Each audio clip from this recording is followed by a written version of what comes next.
A gente não tem grana. A gente é pequeno, a gente precisa acelerar.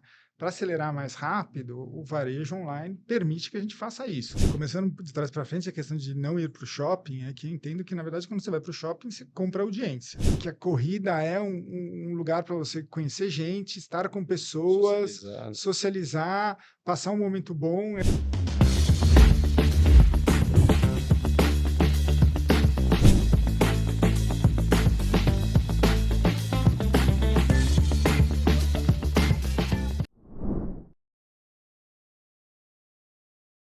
Salve, salve, comunidade do varejo, empreendedores. Bom dia, boa tarde, boa noite. Seja lá do cantinho desse mundo que você estiver vendo a gente, mais um episódio do seu podcast preferido sobre varejo, franquia, empreendedorismo, podcast central do varejo.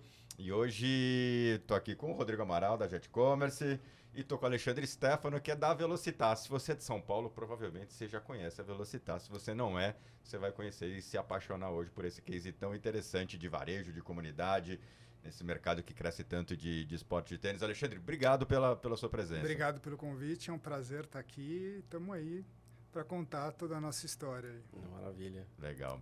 Muito bom. Eu acho que primeira coisa que todo mundo, para quem talvez não conheça, é contar um pouquinho de onde vem a Velocitar, contar para a turma que não nasceu da moda recente da corrida, já está muito mais a corrida raiz de tempos atrás. Nasceu da moda antiga da corrida, né? Na verdade, a Velocitar acabou nascendo com o começo da corrida aqui em São Paulo, quando começaram as provas e tal, e começou essa questão, esse movimento das assessorias e tudo mais, né? Então, a gente brinca que, assim, apesar do Brasil ser o mercado do futebol, né, assim, o mercado esportivo está muito esse olhar para o futebol, a corrida sempre foi e continua sendo o maior esporte do ponto de vista de venda do varejo, é a corrida, né? Ele é o que mais consome. Ele é o que mais consome, é o que mais Legal. tem volume dentro da venda de uma marca esportiva, vamos dizer assim. Vamos tirar a parte fashion dessa história toda, porque realmente essa também é um outro braço, mas é um braço que não é o esportivo, vamos dizer assim, né? E a barreira de entrada é pequena também, né? Então, Exatamente. Fica mais fácil, né? E aí, lá atrás, em 1996, que quando surge o negócio, ela, na verdade, surgiu como uma loja multiesportiva, chamada Sport Now, assim, foi fundada pelo meu primo, que, infelizmente, acabou falecendo no meio do processo.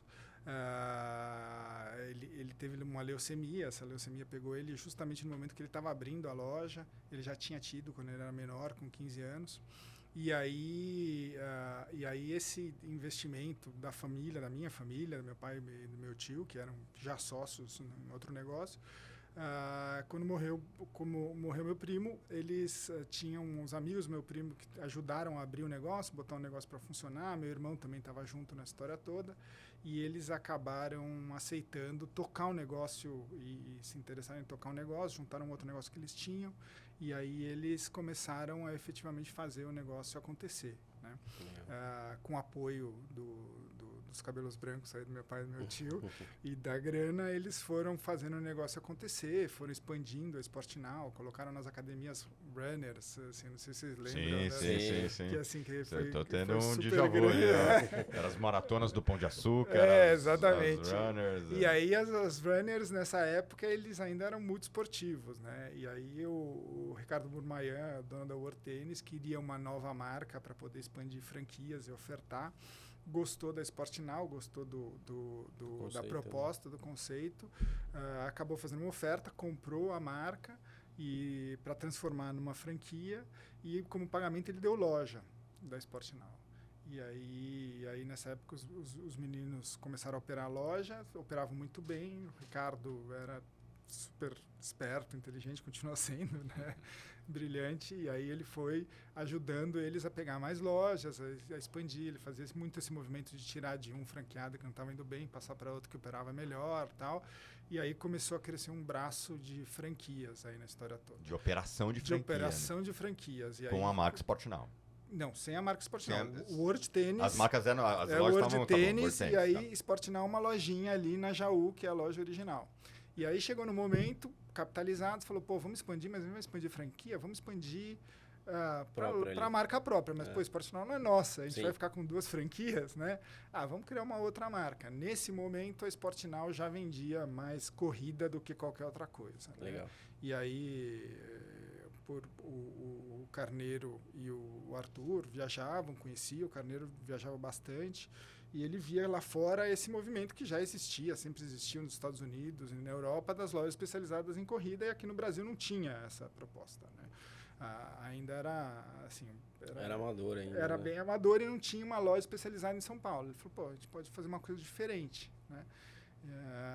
E aí, aos olhos do meu pai e do meu tio, eles entenderam que tinha uma oportunidade ali também. Falou, beleza, vamos fazer isso. Criou-se um projeto, fez todo o projeto, aí criou-se a Velocitar e a primeira loja de Moema, né? Idos de 2002, mais ou menos. E aí... Esse sim é bem no começo. Criou-se a Velocitar com esse conceito de uma loja multiesportiva, vamos dizer assim, multiesportiva não, multimarca, né? Voltada para o corredor, né? Então, assim, e aí tinha nessa época as questões das retiradas de kit, então foi encontrado um lugar que tinha um espaço para poder fazer palestras e já tinha o conceito da comunidade para poder trabalhar as retiradas de kit. Foi um dos primeiros lugares que eu acho que também eles começaram a ver a pronada Isso, e nesse momento tipo assim, essa questão do tipo de pisada era muito importante para poder definir qual era o calçado. Isso, então, perfeito. assim, eu lembro isso. A loja estava repartida entre masculino e feminino e estava separada entre pronador, supinador, neutro e trilha. Né? Então, assim, ela tinha essa separação e, assim, o conceito era voltado já para o corredor e mostrando, e pegava o corredor nessa época e levava para a parede adequada, para ele depois de fazer o teste de pisada. Né? Poxa, então, legal. já nasceu com essa questão do serviço envolvido na venda, do consultivo na venda e essa questão do conteúdo, porque assim já era um momento que as assessorias estavam rampando, o MPR já estava aparecendo, Marcos Paulo já estava ocupando o seu lugar aí na história e outros também começaram a aparecer. E aí tinha a Corpore fazendo corridas, que era esse momento que organizava várias corridas, que era assim dono das corridas, né? E aí um pouco depois, assim anos depois, surgiu o pessoal que hoje é Norte Marketing com uma questão revolucionária, fazendo kits super bacanas com camiseta e tudo isso, e a Corpore foi ficando perdida no tempo, assim, acabou desaparecendo e depois a própria Norte comprou um pedaço deles, né?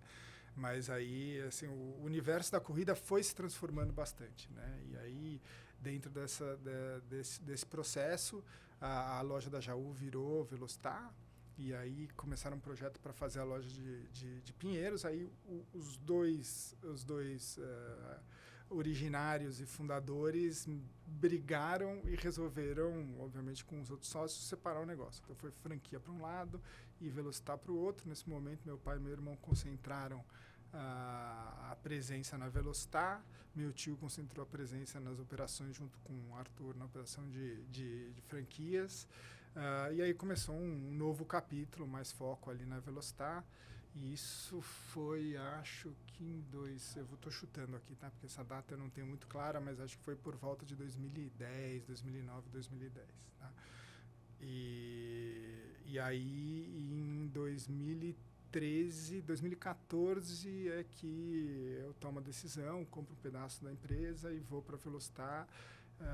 Meu irmão estava fora, ele continuava sócio, e aí a gente começa a trabalhar para poder expandir o modelo de negócio.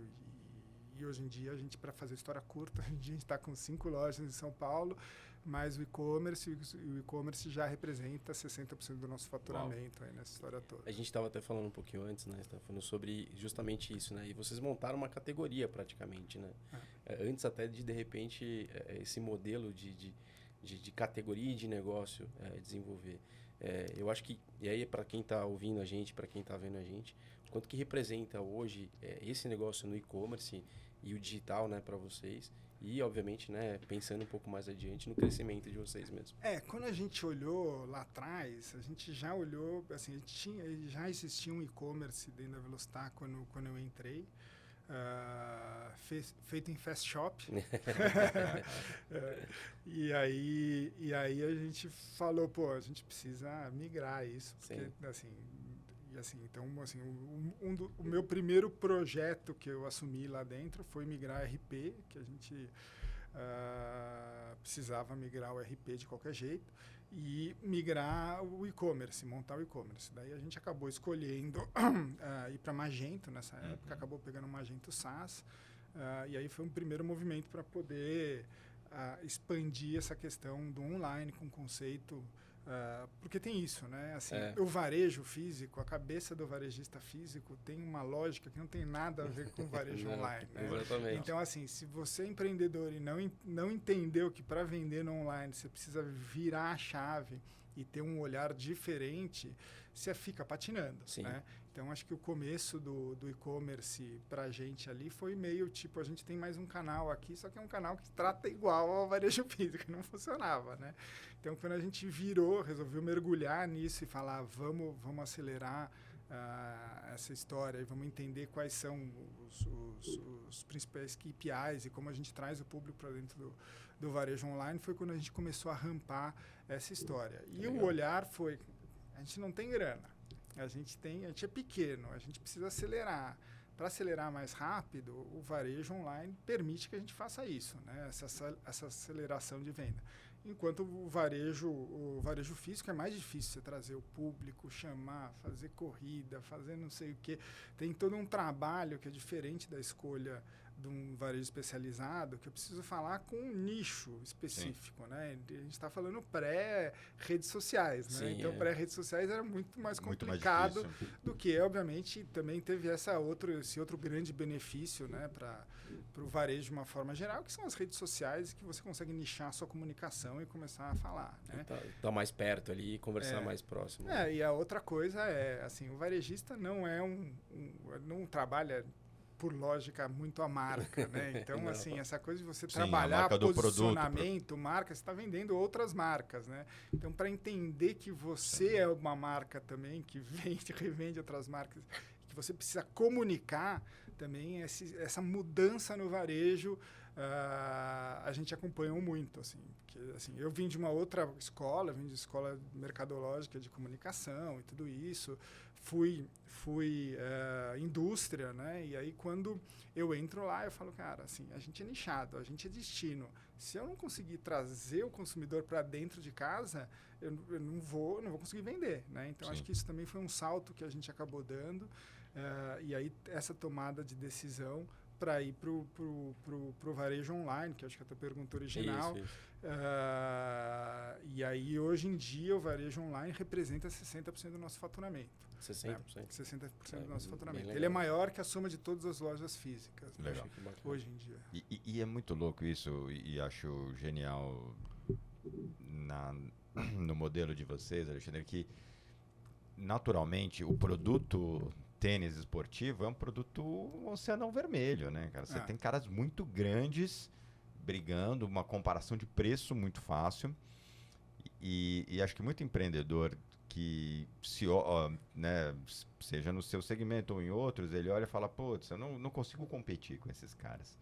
Mas o Porter já dizia, né, use o que você tem de melhor para competir, né? E acho que é legal você contar um pouco como que você usou a dinâmica da venda consultiva no online. Porque, assim, acho que não só a dinâmica de venda consultiva, mas a profundidade de mix, a comunidade, o conhecimento do produto, a forma de demonstrar. Você conseguiu levar esses atributos que são a essência do sucesso, no meu ponto de vista, da Velocitar, pro digital. Como que você fez isso? E tem uma coisa importante que eu acho que a gente fala bastante de personalização. Ou seja, naquela época, você já personalizava o produto. Essa coisa da hiperpersonalização agora na comunicação e tal, mas a gente já faz isso desde o começo. Desde o começo, exato. Porque, assim, na verdade, essa questão consultiva acaba sendo muito isso, porque, assim, não existe um corredor igual ao outro, não existe um objetivo igual ao outro, e não existe, assim, tem momentos, cada corredor tem seu momento, então a gente precisa entender disso, né? Então, assim, lá atrás já tinha isso muito claro, e assim, todo o trabalho de formação dos vendedores para que eles entendam já é um primeiro caminho. Então, a gente contrata quase que não é 100%, mas assim, 80% das nossas contratações são de corredores, né? A gente precisa de um corredor que entenda de como funciona essa questão da corrida. A gente dá ferramentas para que ele entenda cada vez mais assim, qual é a correlação da corrida com o calçado esportivo que ele tipo de usando. ferramenta? A ferramenta de informação, treinamento, de informação, de estar em contato com influenciadores. Hoje em dia é tudo assim,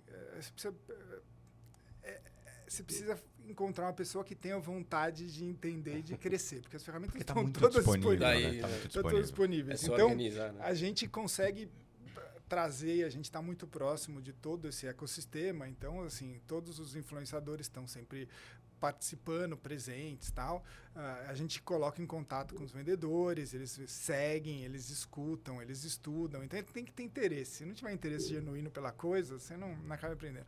E aí, das nossas conversas e nossos bate-papos, e aí tem uma coisa educativa das pessoas que estão se autoeducando ali. O que a gente percebeu é que a gente vai dando o começo. Empurra. Chega uma hora, como a gente produz bastante conteúdo sobre corrida o tempo todo, e o pessoal se discute e a gente incentiva também essas questões, acaba virando um ecossistema que se retroalimenta. Legal. Né? Na história toda. Mas eu perdi qual era o ponto. Não, e era isso, como você leva isso para online? Quando você leva isso para online. Então, essa parte consultiva, que foi esse primeiro desafio, foi em disponibilizar informação, né? Que é a primeira coisa. Então, a gente hoje faz uma avaliação de produto detalhada, coloca isso disponível para seu cadastro de produto é muito mais enriquecido do que... A gente tem réguas de performance, tabelas e tudo mais, né? Isso fica disponível lá. A gente, obviamente, comunica cada um desses produtos e cada vez mais a gente está unindo as coisas, ou seja, essas comunicações ficam dentro da página de produto. Tem todo o trabalho de categorização que a gente percebeu que isso acaba meio que caindo por terra, né? Porque as pessoas acabam procurando do jeito delas, né? Facilitando a procura, e principalmente o que a gente tem e está trabalhando cada vez mais é em ter ferramentas que comparem um produto com o outro, que você consiga ver qual é a diferença entre um produto e outro para poder tomar a decisão. E tem a parte consultiva que a gente acabou com o WhatsApp, principalmente, né? Senão você teria o chat lá dentro das plataformas, mas assim, o WhatsApp acaba sendo mais amplo, porque você fala das lojas físicas e fala do online. Você permite que a pessoa entre, comece a conversar com o consultor, tire todas as suas dúvidas. O consultor, eventualmente, é o mesmo consultor da loja, não? É o mesmo consultor da loja. Cai para um cara de uma loja. Cai para o cara de uma loja. Então, assim, cada loja a gente tem lá vários vendedores. Eles, antes, eles tinham mais tempo livre do que eles têm hoje. A gente tem mais vendedores, eles têm menos tempo, porque o nosso volume está cada vez maior de movimentação. Mas eles têm. Então, assim, são 5 vendedores na loja, eles entram numa fila. A hora que ele entrou para a última da fila, cai para o WhatsApp para poder atender. Né? E ele é comissionado pela venda do WhatsApp? É o quê? Ele é comissionado? Ele é comissionado igual. Ele é comissionado igual, entra na meta da canal. loja. Entra na meta da loja e na meta pessoal também. Entra na meta pessoal. Legal. Então, ele traz para isso. Então, hoje, 10% do que a gente vende online, a gente vende de forma assistida, né? Eu ia adorar ir para a última da vez e ainda continuar vendendo. Eu comecei minha vida vendedor de loja.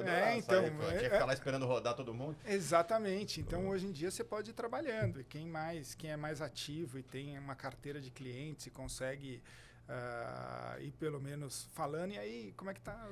Fomentar essa comunidade. Foi pra prova, curtiu o tempo.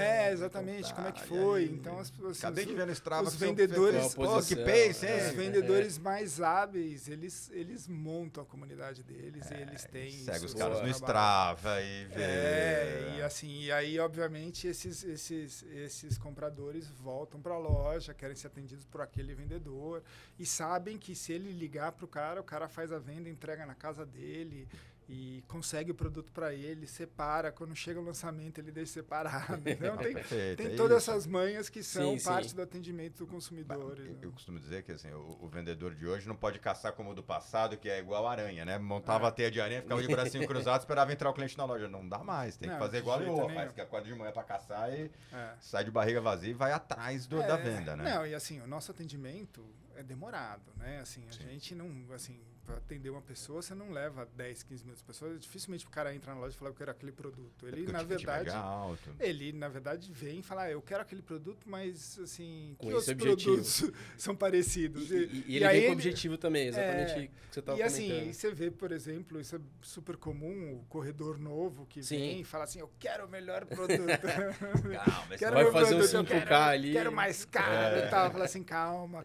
Aí a gente bota a bola no chão e fala assim, cara, você não precisa gastar tanto dinheiro nesse momento, você pode gastar, compra um shorts, uma camiseta, um boné, se equipa direito, né? E assim, e vai crescendo na corrida e aí você vai ter o melhor produto. O melhor agora não vai te fazer correr mais rápido, né? Assim, muito pelo contrário, você não vai conseguir aproveitar do que ele tem disponível, né?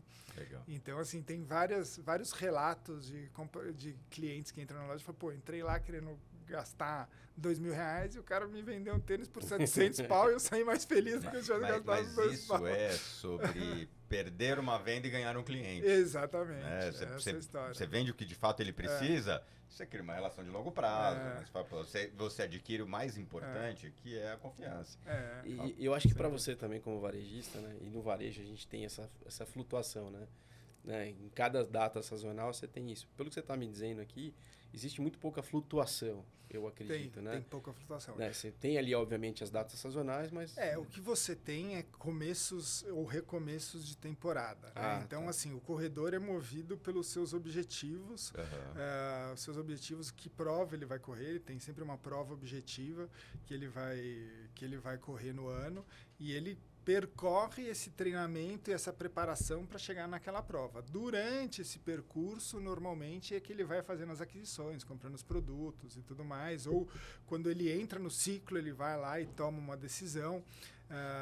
Mas, normalmente, ele precisa ir testando e sentindo para poder escolher o produto da prova com uma certa antecipação.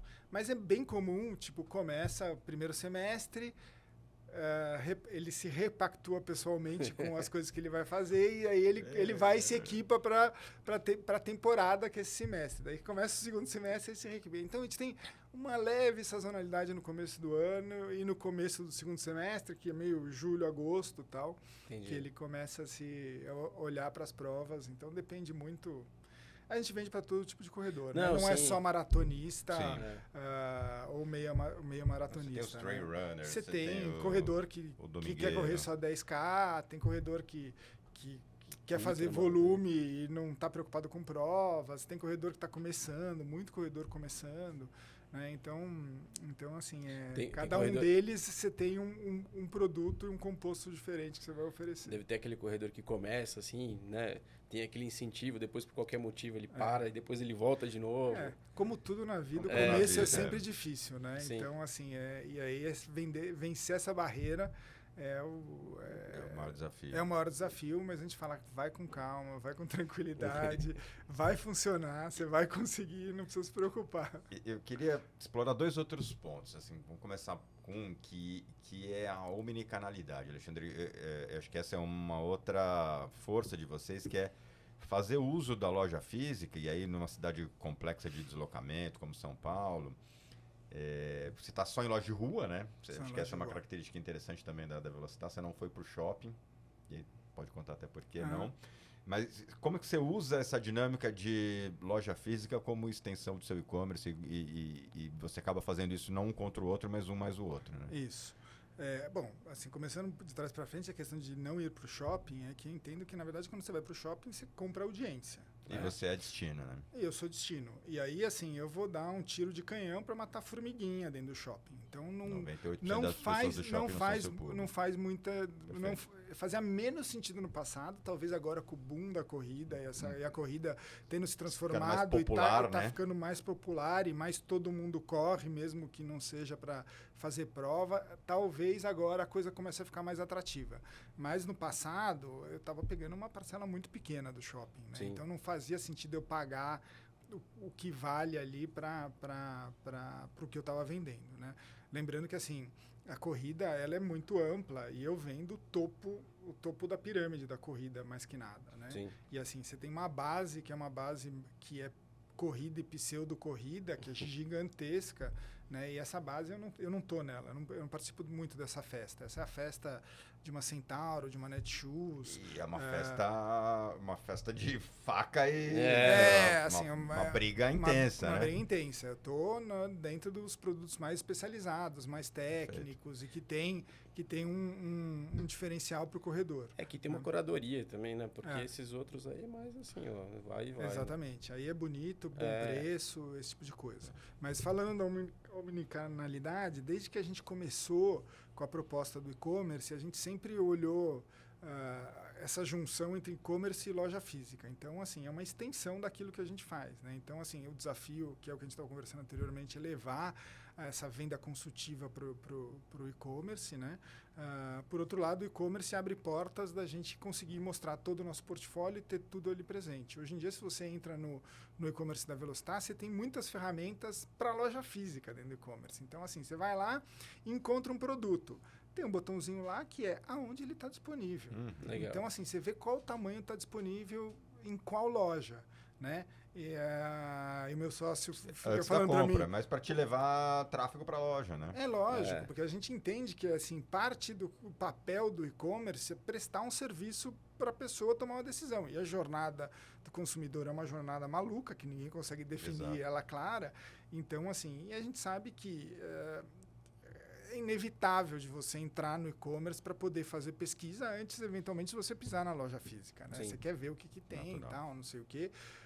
Ou então, aquele que já está acostumado a comprar na Velostar, sabe que ele vai entrar ali, vai ver, consegue descobrir onde é que está, se está disponível ou não, ele vai para a loja física já meio certeiro daquilo que ele está procurando, né? Então, essa lógica da gente usar o e-commerce não só para vender e hoje em dia a nossa venda maior é fora do estado de São Paulo, né? Assim, então a gente isso faz com que a marca já é muito reconhecida fora do estado de São Paulo, mesmo legal, a gente só tendo lojas físicas aqui, porque é o grande centro das corridas também, as principais grandes corridas acontecem aqui. A gente sempre esteve presente nessas corridas, então sempre apareceu para os clientes de fora de São Paulo. E fora de São Paulo é onde você tem menos oferta de especialização. Então, obviamente, o pessoal já está acostumado a procurar online as coisas. Quando ele se depara com a Velostar e vê que a Velostar entrega todo o portfólio da corrida, todas as marcas, a gente trabalha com 13 marcas de calçado, né? Assim, é o maior volume de marca das redes especializadas, das lojas, né? Exatamente. Então a gente consegue isso, obviamente, com a escala, né? E consegue isso com o volume que a gente tem.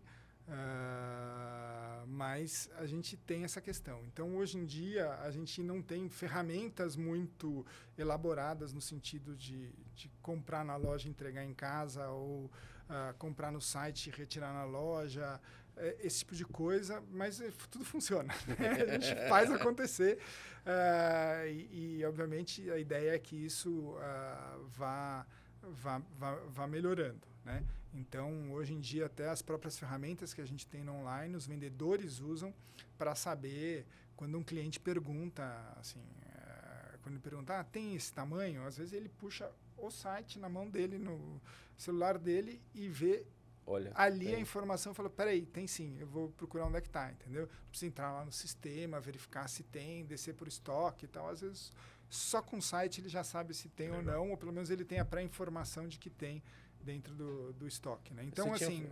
E uma pergunta, eu acho que é bem interessante também, ou seja, hoje grande parte do teu público já não está aqui em São Paulo, né?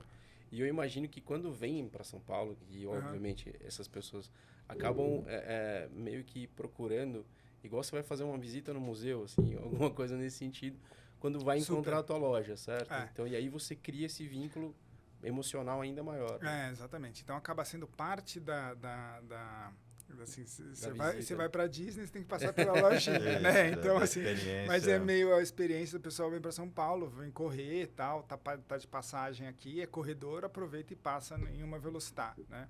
Então a gente percebe que Você acaba vendendo também. acaba vendendo, obviamente. E a gente percebe quando tem corrida em São Paulo todo final de semana, né? Sim. Então assim, não é uma, tem várias, né? Porque tem vários circuitos, tem várias propostas diferentes de corrida. Tem corridas maiores e corridas menores, mas quando tem as corridas maiores que trazem mais gente fora de São Paulo, as lojas voam nesse final de semana. Com os turistas que vêm correr. Exatamente. E, obviamente, a gente trata de conseguir comunicar para essas pessoas que estão aqui em São Paulo que a gente existe, que tem essa possibilidade deles virem visitar. E como a gente estrategicamente colocou uma loja na Zona Sul, outra na Zona Norte, outra na Zona Leste, outra na Zona Oeste, uma no centro, né? Então a gente fecha para conseguir ter disponibilidade rápida para quem vem visitar São Paulo também encontrar uma loja. Que legal. E Alexandre, nesse consumo de comunidade, né? Eu acho que esse consumidor da corrida mudou muito de anos para cá, né? Eu acho que agora tem eu li alguma postagem de alguém, eu me identifiquei muito, falei, poxa, antes eu podia ir pra academia com a camiseta do vereador, né? Vavá 98, vereador. Não, cara, a galera agora investe, né? Você tem percebido esse crescimento do esporte como moda e como, preocupação, comportamento, né? Status, muita gente fazendo, poxa, né? eu quero ter o tênis que me dá mais status, de certa forma. O que acabou acontecendo quando eu entrei na corrida em 2014, né? Assim, em 2014 a corrida era um esporte de velho. De velho. Era assim, era a última milha, vamos dizer assim, que era aquela questão do tipo, o cara não consegue mais jogar futebol. Ele tá machucado, ou ele não dá para encontrar os amigos. O tênis tá difícil porque ele não tem tempo para poder encontrar a galera, ir pro clube jogar o tênis. E depende de um monte de gente alinhar as agendas, tal. Alguma coisa mais autônoma. E daí o cara não tem saco de ir pra academia, tal, não sei o que, ele precisa fazer um exercício. E a corrida é o esporte mais democrático que tem, né? Assim, no final das contas, você precisa de um tênis, um shorts e uma camiseta. Você não precisa de mais nada, assim, para poder correr, e sai na rua e corre, entendeu? Assim, em São Paulo a gente tem muito essa coisa de parque, mas no mundo as pessoas correm na rua. Sai de casa, desce, sai para correr, entendeu? Então, e você vê que isso não é bem assim em outros lugares, fora São Paulo, porque São Paulo tem muito parque, então tem essa possibilidade, né? Então, é muito democrática essa questão da corrida, só que era um esporte de velho, né? Os velhos entravam na corrida, começavam a correr a partir de uns 30 anos, né? Então, assim, imagine nós como varejistas, a gente vendia para essa galera, né? O que aconteceu é que a corrida, a partir da pandemia, né, ela já estava em processo de crescimento, tal, mas a partir da pandemia que a corrida salta, né, ela cresce quase 70% durante a pandemia, e no pós-pandemia ela continua rampando no mundo inteiro, começa a atrair um público jovem para a corrida, né? Então, assim, hoje em dia eu tenho meus filhos que eles têm amigos corredores que estão correndo, estão treinando. Eu tô falando, meu filho tem 15 anos, o outro tem 17 anos. Caramba. Então, assim, a galera que está começando a correr, entrando na corrida neste momento. Muito louco, né? Que, assim, por quê? Porque a corrida ficou um esporte cool, né? E aí começa a aparecer essa questão das comunidades também. Entende-se que a corrida é um lugar para você conhecer gente, estar com pessoas, socializar, passar um momento bom. Essa coisa do wellness crescendo é um lugar legal. O turismo com corrida. E aí tem o turismo com corrida. Então, tá um movimento muito, muito bom nesse sentido, trazendo toda uma nova geração para dentro da corrida e trazendo essa coisa cool para a corrida, né? Que lá fora a gente vê movimentos maiores de marcas explorando essa questão. Aqui no Brasil já tem algumas que estão tentando ver essa coisa da moda relacionada à corrida, né? Aqui ainda no Brasil eu sinto que a coisa ainda não está acontecendo, eu acho que mesmo pelas características do Brasil, mas você já tem muito essa questão dos grupos, das crews, que está explodindo para tudo que é canto, né? E aí são cada uma com a sua filosofia, com o seu formato, com os seus princípios, com a sua ideia, né? Crews mais voltadas à performance, crews mais voltadas a a inclusão para corredores, cruz mais voltada para paquera, para lifestyle, entendeu? Para passar um momento bacana com amigos, trocar ideia, né? E isso é uma coisa muito da juventude, né? Assim, então, assim, muito doido. A minha geração não é uma geração de cru, né? Assim, a gente não vai ficar procurando um grupo de corrida para correr, né? Assim, tá isso é uma coisa meio demorada, assim, então não é muito nosso... Preguiça, já tem muito amigo para administrar. Mas está crescendo. E aí volta numa coisa que a gente estava falando, que é essa questão de, assim... O varejista tem que virar a cabeça. Né? Exato. A jornada é totalmente outra. A jornada é outra, tem que falar com outras pessoas, com outra comunicação. As marcas que ficam para trás, a gente vê muito movimento de marcas que não sacaram. E aí outras marcas que sacaram muito e estão fazendo assim...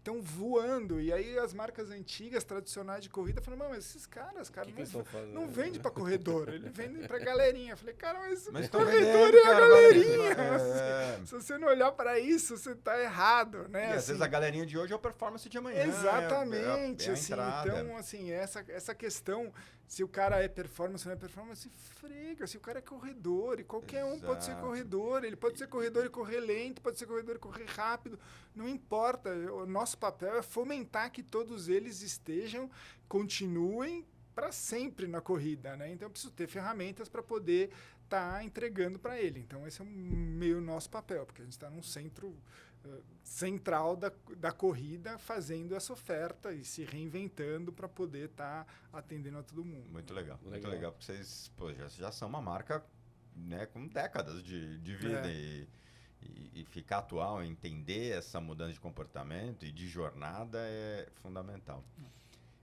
Eu acho que uma outra dúvida de quem olha o case, Alexandre, poxa, como que vocês fazem para brigar com preço, com Centauros da vida, com Netshoes da vida, e acho que aí já imagino um pouco, né? Você tem uma segmentação de portfólio, né? Você tem um pedaço, mas como que é? E me impressionou você dizer que boa parte da sua venda do online é para fora de São Paulo, né? Assim,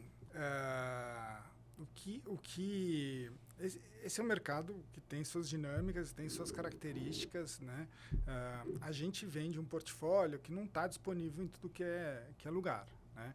Então, assim, o primeiro ponto e uma das primeiras coisas, principalmente quando eu entrei, fiz uma análise estratégica do segmento, eu falei, cara, o problema que a gente tem é que as marcas são obrigadas a vender para esses varejistas muito grandes, porque senão eles não têm volume. Então, porque assim, esse é um mercado que, assim, grande parte da produção da tecnologia está na Ásia, quase tudo aquilo que a gente vende é importado. Então, eles têm que produzir e fazer um projeto de um novo calçado.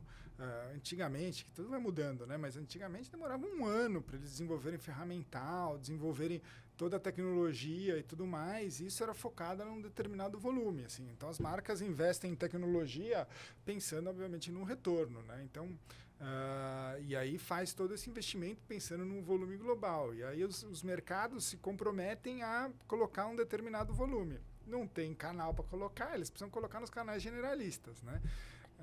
E aí eu falei, cara, para poder fazer um bom trabalho e ter...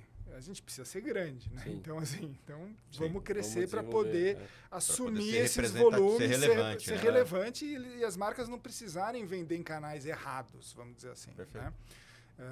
Então, a gente vem fazendo nosso papel e vem crescendo acelerado para poder assumir esses volumes e permitir com que as marcas não precisem fazer vendas para esse varejo não especializado, né? Só que ainda continua, né? E aí, continua, a gente não conseguiu resolver essa equação ainda. Então, as marcas Mas tem produtos que são exclusivos. Tem produtos que são exclusivos. Legal. Então, tem partes, lançamentos, eventualmente, que são alocados, né? Entendi. Então, lança antes primeiro com vocês, depois vai para o mercado. Exatamente. Porque isso faz uma diferença. Faz uma diferença. E aí, no final das contas, essas alocações, às vezes, vai tá com a gente, com outros especializados, e aí só a gente tem. Então, fica mais fácil da gente poder defender preço, defender valor. A gente briga muito com as marcas com relação a essa questão dos produtos, as principais franquias, para estarem nos lugares certos. Porque a gente sabe que os nossos concorrentes grandes, a cabeça deles é uma cabeça de girar rápido. Volume e girar rápido. E eles têm lá os algoritmos, os formatos que girou numa determinada velocidade, não girou, baixa o preço, já bota preventivo. Então, assim, eles já vão trabalhando o preço. E não importa se é um produto protegido, se é um produto... não importa. Então, assim, as marcas ainda compram essa mentira desses grandes varejistas. Não, Sim. isso aqui eu vou proteger. Não vai proteger nada, né? Não vai proteger nada. E a gente briga com eles, obviamente. Essa é uma briga que a gente vai demonstrando o quanto mal eles fazem em tomarem essas atitudes erradas. Né? Então, assim, tem um trabalho, obviamente, de lobby, vamos dizer assim, que a gente diariamente faz para poder proteger essas principais franquias. Porque, obviamente, as margens do varejo, vocês sabem bem, são muito pequenas. Né? Ainda mais nesse muito produto, pequenas. Né? Assim, beleza, você ganha na escala. Esses caras ganham na escala. A gente precisa defender margem. Né? A gente não consegue não trabalhar com uma boa margem, porque a gente não tem essa escala toda que eles têm. E não dá para viver do mesmo jeito que eles vivem com um resultado de 3%, 2%, tal, no final da linha. A gente precisa de um pouquinho mais de espaço para poder fazer com que a coisa funcione. Né?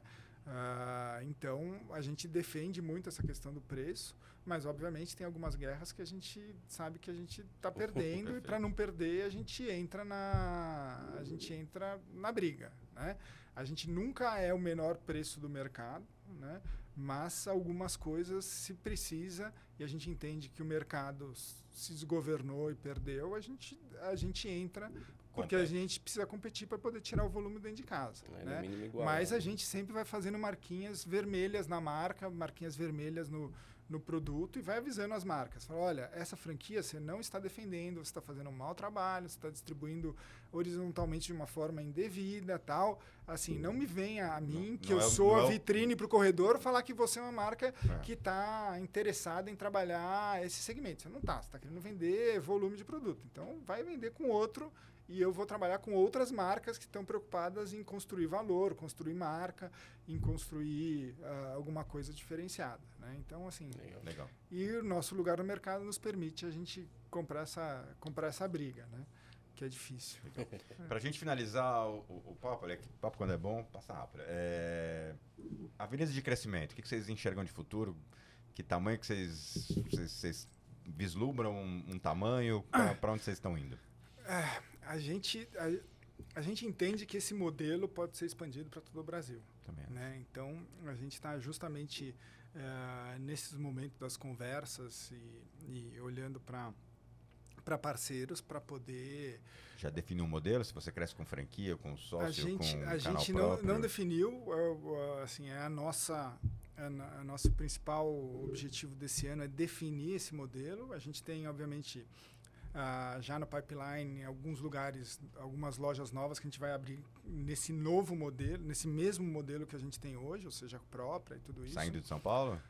Vamos começar a sair de São Paulo. Legal. Não muito longe, porque assim, o nosso projeto é ir crescendo radialmente. Assim, então, a gente vai expandindo áreas mais próximas. Assim, a gente não quer sair daqui para Ribeirão Preto, sair daqui para... mas ainda provavelmente estado de São Paulo. O estado de São Paulo ainda cabe muita velocidade, né? Então a gente, antes de dar um salto para um outro estado, a gente vai sair da cidade de São Paulo para depois ir para outros lugares, né? Então esse ano a gente desenha esse modelo e provavelmente pisa no acelerador no ano que vem, né? Então o online já está dando uma sustentação boa. A gente obviamente entende que o online tem que ajudar nessa expansão. E ele te dá também um radar de onde tem oportunidade, onde tem dinheiro. Esse radar a gente tá olhando para várias coisas, né? Então hoje em dia a gente consegue saber aonde que o corredor está, né? Tem ferramentas já disponíveis para todo mundo aí, que não vou contar para meus concorrentes, mas eles já sabem que você vê aonde que está acontecendo essa questão. Tem um parceiro nosso que está abrindo lojas baseado na quantidade de vendas que tem online em algumas regiões. Exatamente. Então a gente já sabe mais ou menos. Então, assim, fácil cabe uma Velocitar em cada capital do Brasil. Fácil. Assim, fácil, sem muita dúvida, cabe, né?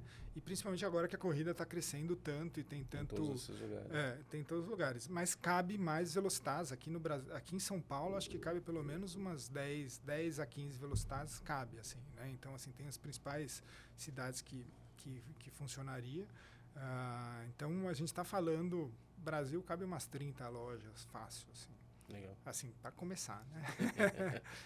Então, legal. A gente entende que o caminho é um crescimento híbrido, que é um crescimento físico, porque é quando a gente está próximo do público consumidor, das comunidades que correm e que a gente tem que ter essa presença, porque assim, a nossa loja não é simplesmente uma loja, é um centro de comunicação, de eventos, de parcerias, e que a gente... quer virar elemento central ali naquela região para que isso seja expandido, né? Então, e fomentando a corrida. Então, a gente precisa da loja e precisa, obviamente, do online, as ferramentas de comunicação e tudo isso para a gente continuar expandindo e dando suporte para esse pessoal. Então, é um caminho híbrido, vamos dizer assim. Fantástico. Alexandre, obrigado pela aula aí, pelo case, parabéns obrigado pelo convite, foi bem divertido. Tão resiliente no mercado tão desafiador. Se você quiser conhecer mais da Velocitar, acessa lá velocitar.com.br, dá uma olhada nas lojas, visita. Está disponível para comprar no Brasil inteiro, né? Isso aí. E legal. E fica de olho, acompanha a gente aqui, a gente sempre tem cases interessantes como esse do Alexandre sobre varejo, gestão, omnicanalidade, digital. E esse é o seu podcast preferido, Central do Varejo. Obrigado pela audiência. Obrigado. Obrigado, valeu, gente. Valeu, gente.